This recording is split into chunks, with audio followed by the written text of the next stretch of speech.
People actually think Yuta Okkotsu is a fraud, and honestly, that might be the most ironic take in the entire Jujutsu Kaisen fandom, because Yuta isn't weak.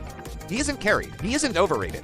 He's just misunderstood. And today, I am going to explain exactly why Yuta Okkotsu is not a fraud, and why calling him one completely misses the point of his character and his power. When most people think about strength in Jujutsu Kaisen, they think loud. They think overwhelming presence. They think characters like Sukuna, Gojo, or even Toji, people whose aura fills the screen the moment they appear. Yuta doesn't do that. He's quiet, he's polite, he hesitates.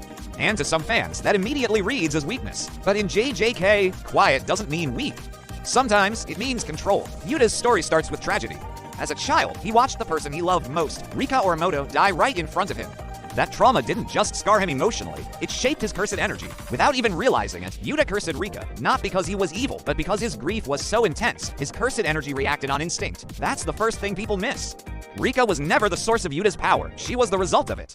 The so-called Queen of Curses was created because Yuta's cursed energy was so vast, so unstable, and so unrestrained that it needed a form. Everyone feared Rika, but what they were actually sensing was Yuta himself leaking power uncontrollably.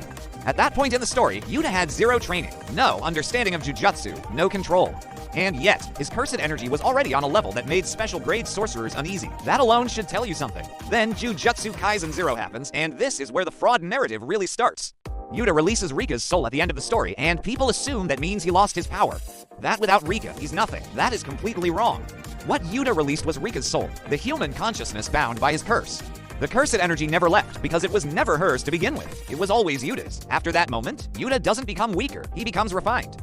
Instead of a berserk curse acting on emotion, he restructures that power into a controlled cursed technique. The current Rika is not a person. She's a manifestation of Yuta's energy, acting as an external storage, weapon, and support system.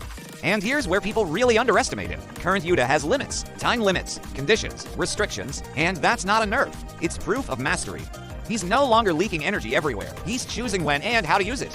On top of that, Yuta has one of the most broken abilities in the series, Cursed Technique Copy.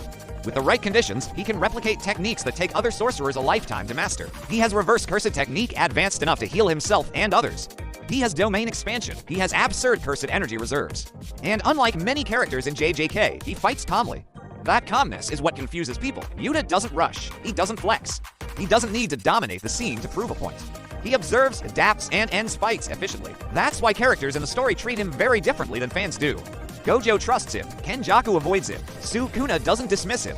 When the people who understand power the most take you seriously, that's not fraud behavior. Another thing people overlook is Yuta's mentality. He doesn't crave strength. He doesn't seek domination. He fights to protect people. And